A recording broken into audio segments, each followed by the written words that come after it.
introduction so everyone knows kind of who you are and what the presentation is about this afternoon. Thanks for joining us. Yeah, great to be here. So Cathy Holtslander is the Director of Research and Policy for the National Farmers Union. She analyzes and critiques laws, programs, and policies relevant to agriculture and farming and rural life. She's been advocating for sustainable and just farm policies since the early 1990s. Since 2008, Cathy and her partner had operated a certified organic grain farm near Mont Nebo.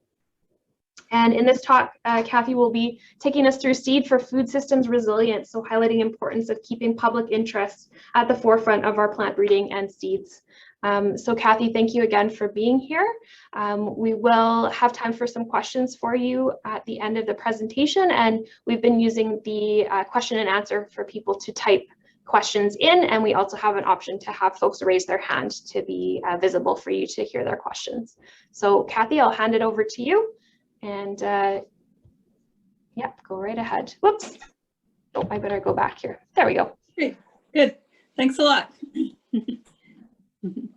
Thanks, Zoe, and thanks again for the invitation. It's great to be getting ready for gardening season again. So today what I'm going to talk about is, you could move to the next slide. What I'm going to talk about is the importance of the public interest for seed and the food system. And I'm going to look at the vegetable sector as well as the field crop sector, the dynamics of public versus private interest in plant breeding, and the need for regulations that protects the interests of farmers and home gardeners and ensure that we have access to the kind of seed we need to face our future challenges. Next slide.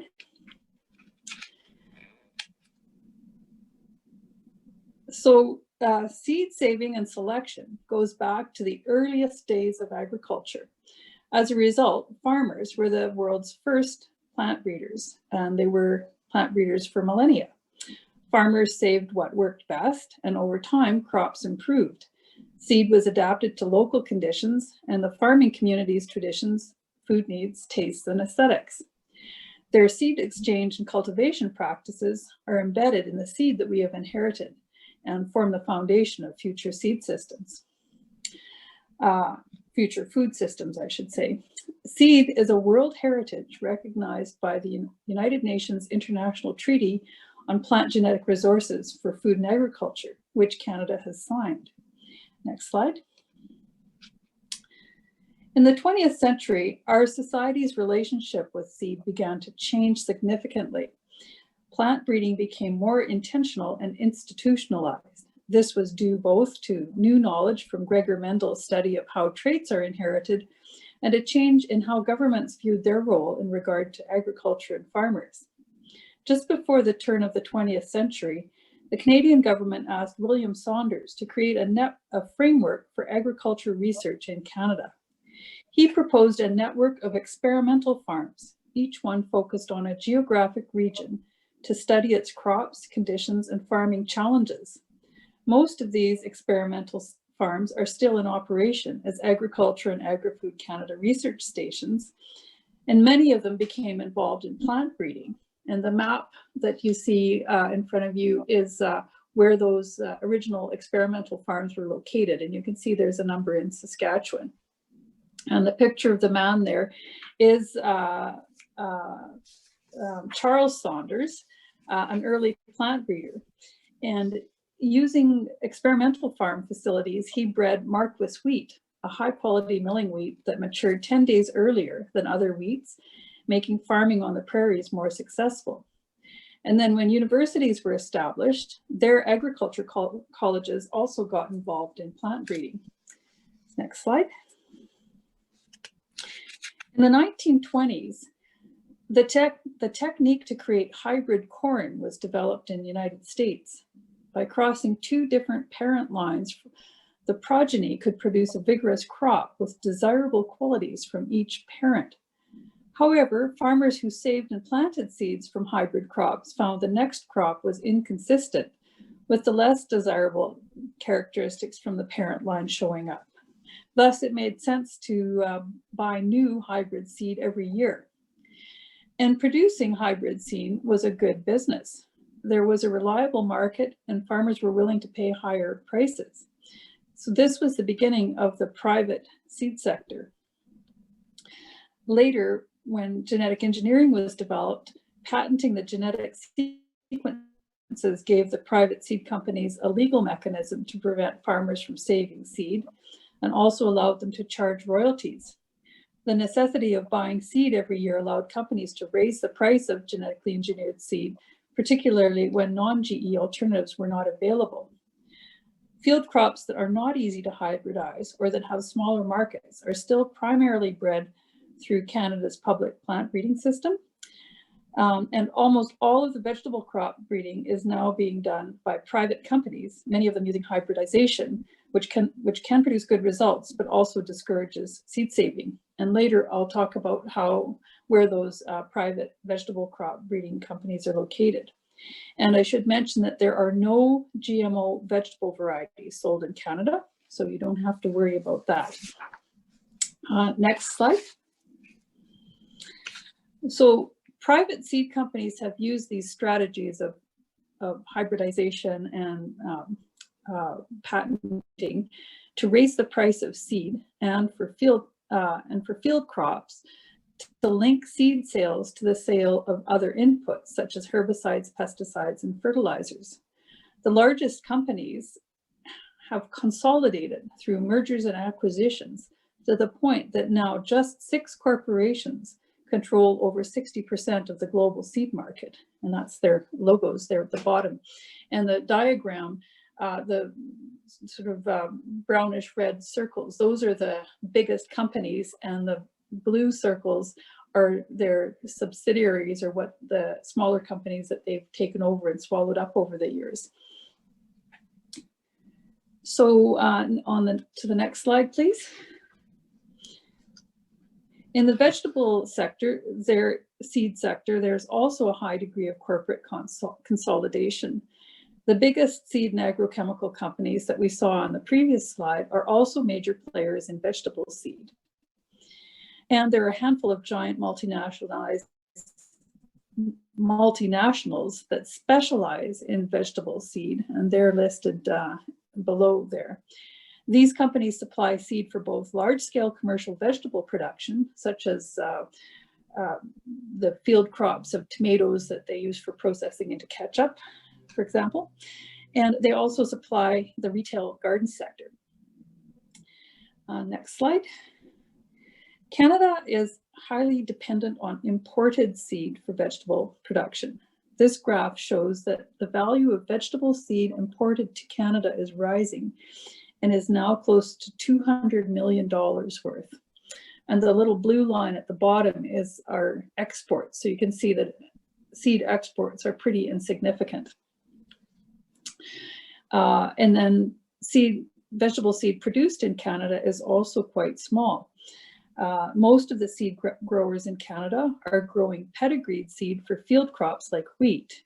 And the numbers you see in front of you show how many seed growers we have in each of these categories. But there are so few vegetable seed growers that the Canadian Food Inspection Agency just reports them as a small number.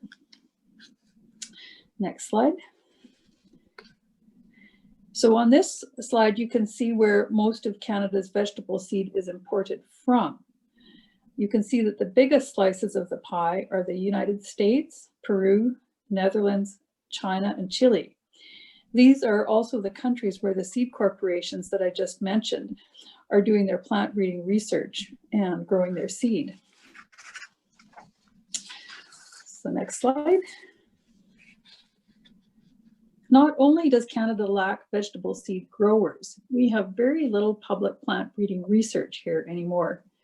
When the Agriculture Canada research stations that were established in the early 1900s, there was more work being done to develop varieties that grow well in Canadian conditions. Several of these research stations have been privatized or closed, and the public vegetable seed breeding has all but disappeared except for potatoes. There is some publicly funded horticulture breeding work being done at some of our universities. At the University of Saskatchewan, there's a strong fruit breeding program for haskap and cherries, and also some other smaller fruits. And we're very grateful for that. It's really good work. So on to the next slide. Now I'd like to tell you about how farmers are involved in public plant breeding. You may have heard of checkoffs. This is a small amount of money that is collected when farmers sell their crops. This levy is sent to the provincial commissions that can then invest in plant breeding and other activities related to their crop kind. The crop development commissions are run by farmers elected from among the farmers who grow the crop and pay the levy. Most of the money collected for checkoffs include plant breeding projects and West's Research Foundation. Maybe my internet connection's slow. I don't see that next slide yet. Yeah, sorry, Cathy. We just lost a little bit of what you were saying on the last slide. Okay. So I didn't hear that part. Okay, well, I will just start over again on that part. So this is about farmer-funded research and the fact that farmers pay what we call checkoffs. It's a small amount of money on every bushel of grain that they sell. And this levy is sent to the provincial commodity development commissions, and they use that to invest in plant breeding and other activities that are related to that particular crop. And the crop development commissions are run by farmers who are elected from among all the farmers that grow the crop and pay the levy. So most of this money goes into research, and this includes public plant breeding projects and institutions. So next slide. And another important farmer-funded institution is the Western Grains Research Foundation, and it supports public plant breeding. And also lately, they've been getting more into agronomy, which is about how to grow crops as well. And it's a very important institution for building our food system. Okay, next slide. And then another really interesting plant breeding initiative is the participatory plant breeding being done by farmers. And while farmers have been the world's plant breeders for millennia, this project is a focused and intentional project where farmers work directly with breeders to develop cultivars that work well on their own farms. One of the goals is to select lines that work well with low input production systems, such as certified organic farming. And that map shows locations where farmers are doing their own breeding work as part of a project led by the University of Manitoba. And the Bauta Seed Initiative is working on both field crops and vegetable seed development through participatory plant breeding. And they're aiming to make Canada more self-sufficient in vegetable seed and to develop varieties that are able to adapt to more uncertain growing conditions due to climate change. Next slide. So now I want to tell you two stories that highlight the benefits of public plant breeding: wheat midge resistant wheat and hairy canola. Wheat midge is a pest of wheat that can cause a lot of damage. The larvae feed on immature wheat kernels and result in a significant yield loss and heavy infestations. Ag Canada researchers found a variety of soft white winter wheat that was resistant to midge, and they began to study it. Then, through traditional breeding techniques, they were able to breed a hard red spring wheat, the kind that we use to make bread, and the one that's most widely grown on the prairies, that has wheat midge resistance. And to ensure that the insects do not evolve so that they can eat this kind of wheat again, seed is sold in bags that contain 10% midge susceptible varieties. This ensures that midges can still survive in small populations that are susceptible to the trait but are not pressured to adapt. And this was all done through traditional plant breeding. It was farmer funded and publicly funded. And the result is that farmers no longer have to spray for wheat midge, which helps the environment and their health. Midge populations are falling as a result of these varieties, so that even farmers who don't buy wheat midge resistant seed are protected as a result of their neighbors using it. Next slide. Now let me tell you about hairy canola. Flea beetles are a serious pest on canola. In the early or mid-1980s, an Ag Canada scientist noticed that flea beetles don't attack wild mustard seedlings, which is a close relative to canola, and which have a hairy leaf surface. This led to a breeding project to develop a hairy canola. By 2005, the scientists had developed a promising line, and they tested it, and they proved that these new hairy canola seedlings were resistant to flea beetles, some even more resistant than seed that is treated with neonicotinoids, which is the main method farmers have been using for about the past 20 years to deal with the problem.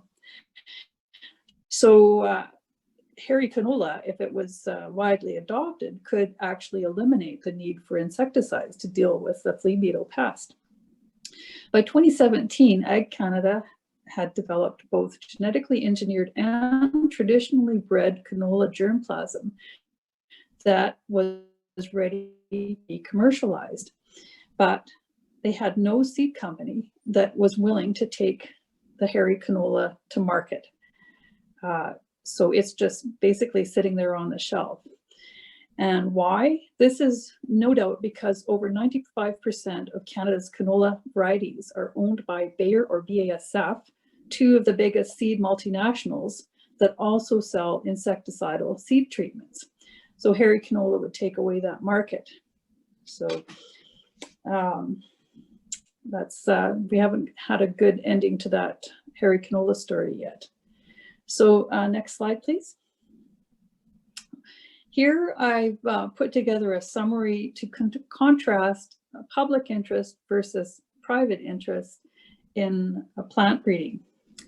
The contrast between the wheat midge and the hairy canola stories shows how who funds and who makes decisions about plant breeding and who controls the commercialization of new varieties affects the land, livelihoods, economy, community, biodiversity, and future prospects of farmers. The lack of funding and institutional support for vegetable plant breeding in Canada makes a person wonder what opportunities are being missed by the lack of public plant breeding for vegetables and what problems might be going unsolved as a result. As a society, we are facing really big challenges. We need a food system that works for us, not one that just works for the big companies that make money by selling expensive seed and inputs to farmers. So next slide, please.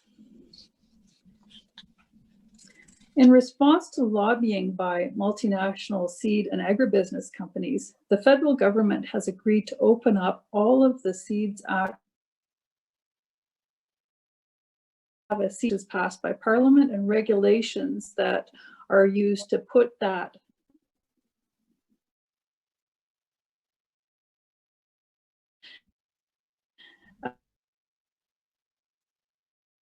in regard to seed.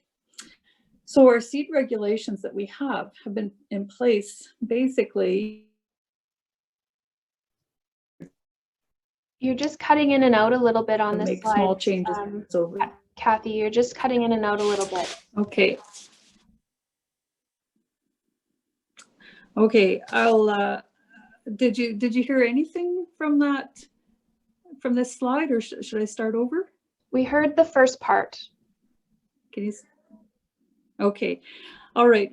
So I guess what I'll say is that the seed regulations that we currently have basically been in place since the early 1900s.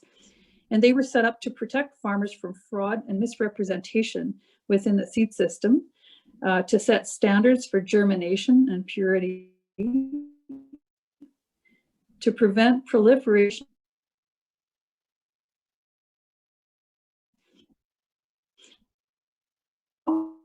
in there. But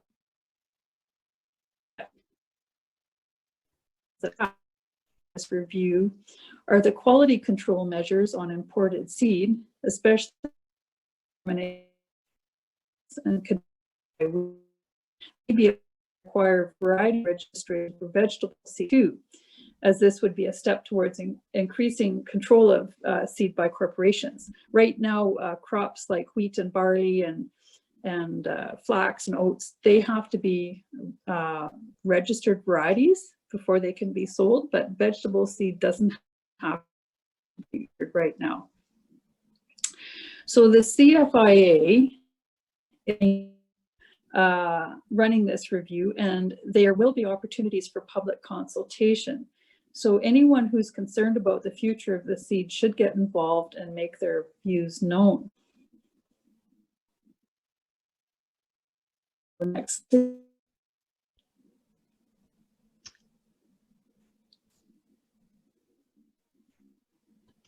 Next slide.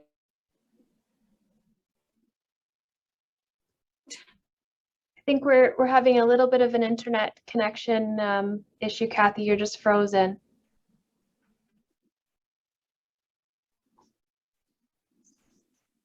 Okay, I'm gonna move my computer. Thanks. We've got a couple comments from attendees that the audio is just breaking up a little bit. Okay, maybe this is better. I've just moved to a spot in my house that might be better for the Wi-Fi. Can you hear me better now? It sounds clear now on my end. I'll let you know if it breaks up again. Okay, good. Thanks a lot. Should I repeat anything from the previous slide? Was it too broken up to understand?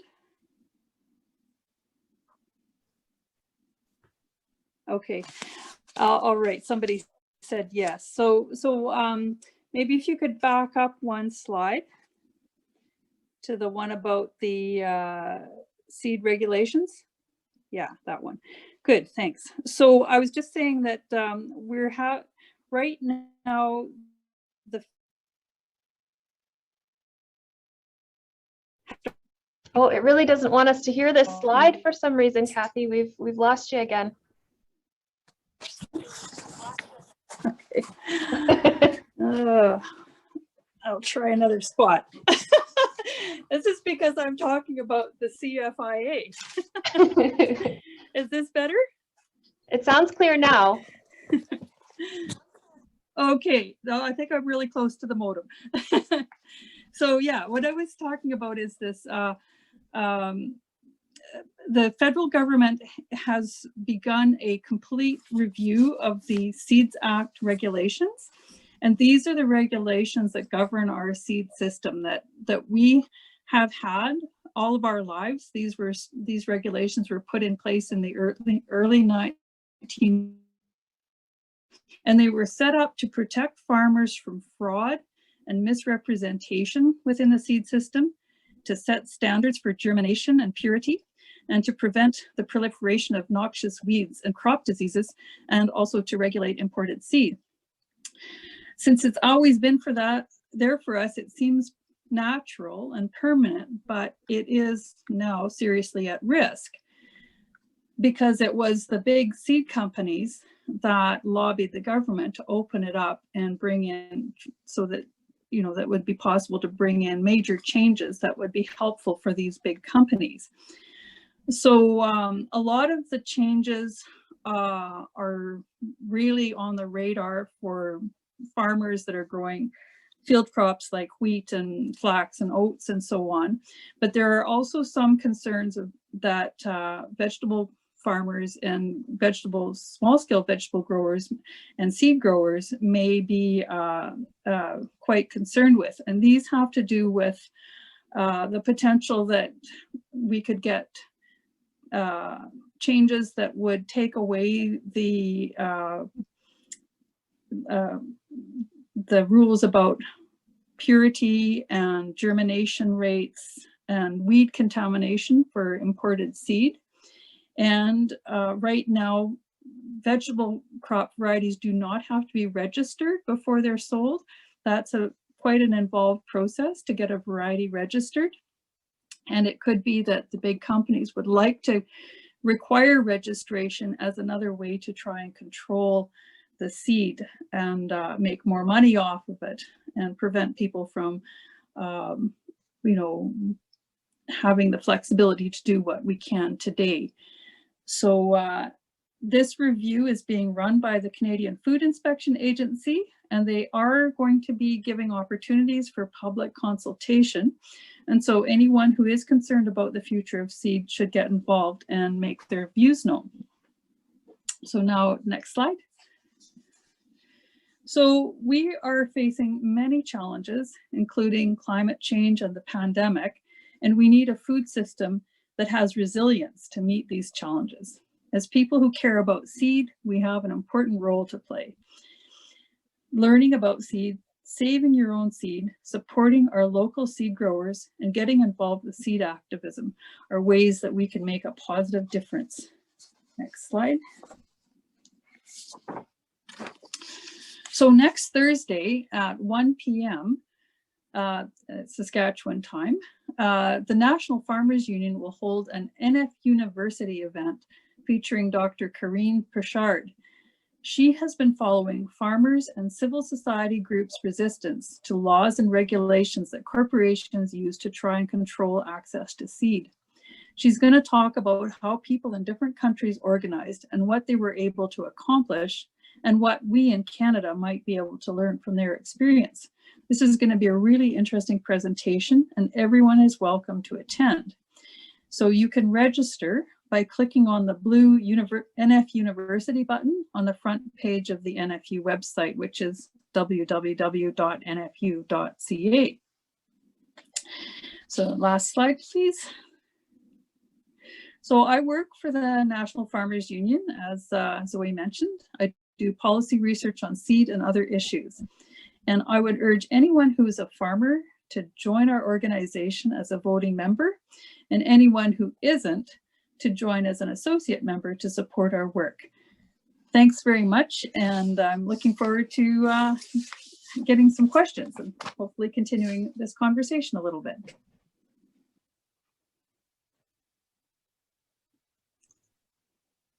Thank you very much, Cathy, for that presentation.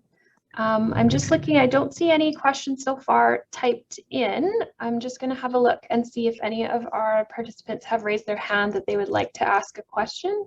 I do see that there are some new folks joining us, so if you're not aware, the raise hand button is just at the bottom of your screen. It looks like a hand, and if you click that, we can unmute you so you may ask the question.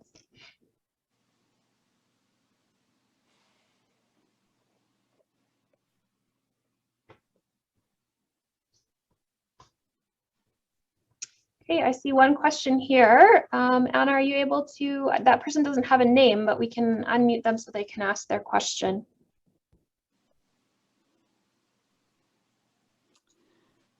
Okay. The question was, do I know if hairy canola is available anywhere? And it is not available. And this is because back when canola was first being developed, and it was developed by public plant breeders at mostly at the University of Saskatchewan and in Manitoba, and a lot of public scientists put a big part of their careers and knowledge and experience to work creating these commercial varieties of canola. But then instead of continuing to have canola varieties being what we call finished and put on the market by our public institutions, it was privatized, and particularly after having developed genetic engineering techniques with canola, it has really become completely run by private companies, those big ones that were in that slide with all of the circles on it, particularly Bayer and BASF. And since they're also selling chemicals, they're not interested in selling a variety that's going to make it so that basically their market for those chemicals on canola would be eliminated. So I'm hoping that there might be a way to get a hairy canola variety on the market through another means, but so far that hasn't happened. We do have one person here who is unmuted. Your name is just represented as a number, so if that person would like to ask their question, you can go ahead now. Okay, sorry. It's Karen Farmer here. Hi, Cathy and Hi, everybody. Karen. Hi there. Cathy, could you, I'm sorry, I had to come a bit late to, and maybe you address this, and if so, then I'm sorry about that, but I'm just wondering, could you briefly explain what's happening in India with the farmers, and is it related to seeds in particular that there's such mass protests and deep concern from the population? Could you explain a little bit about what's happening there, please? I'll try to do a real nutshell version. India, of course, there's many farmers. Farming is huge in India. About 60% of the people are either farmers or closely related, doing work that's closely related to farming. So it has a huge impact on people's lives. And they have a government in place right now that is extremely right-wing. Their president is named Modi. So you'll hear people talking about the Modi government. And they brought in 3 laws that are very, they brought in these 3 laws without consultation with the farmers.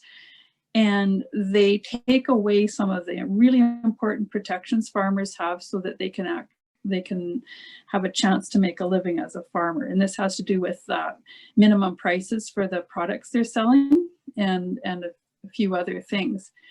So this has a huge impact on their livelihoods and even their access to market. So they may not have the ability to sell whatever it is they grow the way they have for decades, but would have to make a contract with a private company in order to be able to sell their product. So it puts a huge amount of control into the hands of the corporations. So it's not directly a seed issue, but it's an issue of corporate control and government setting up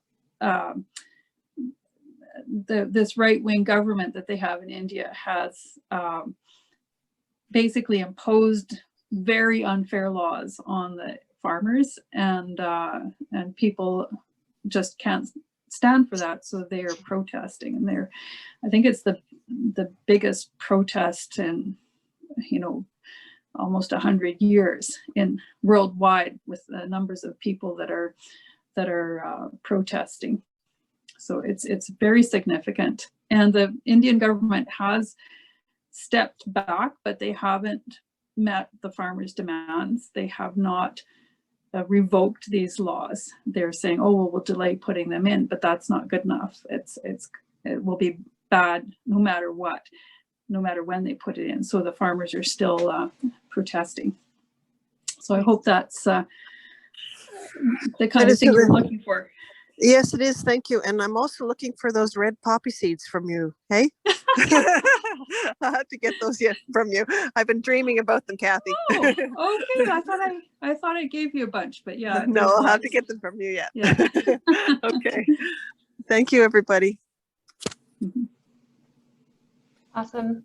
Thanks for the question, Karen, and thanks for your time today, Cathy, in presenting for us and providing those answers and information. It's great to have you. So, yeah. Again. Thanks again. Good luck for the rest of the CD Saturday. It's a really important event. I'm glad you're holding it, even if we have to be on Zoom. Awesome. Thanks.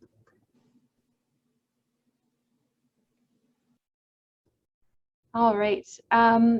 So moving into our next presentation, this is one of the joys, I think, of being in a virtual environment, is we can get some access to folks that we maybe wouldn't normally have in a CD Saturday in Saskatoon. This next presenter is working for an organization called Seeds of Diversity. It's a national organization. I actually am a board member of Seeds Diversity and have been for 2 years now. And our organization, we provide access to heritage seeds to folks and really work to save seeds coast to coast. So there's head offices for Seeds Diversity are in London, Ontario, and there is a seed library there, which is kept seeds are kept at a cold temperature and preserved there. Folks can send seeds over to be kept in the seed library if you've got something particularly rare or unique. We do grow outs as well. We also have opportunities for folks to exchange seeds through the seed directory, as well as information online about local seed companies in your area. So it's a really great resource. I do recommend checking it out. And our next presenter is a video presentation again, so I will be sharing my screen for that. And it is from Bob Wildfong, who is the Executive Director of Seeds of Diversity. So I'll just read his introduction and I'll get that started. And this time we don't have Bob live with us to answer questions, but we do have Karen Farmer, who was just speaking to ask that question of Cathy. And we have Amir Saboni joining us locally in Saskatoon, who will be answering our questions. So those two will chime in at the end of the video and be able to answer some of the questions or direct you to resources from there. So I'll just get that video set up. Thanks for your patience while I start my screen share. And thanks again to everyone for attending and being part of this conversation.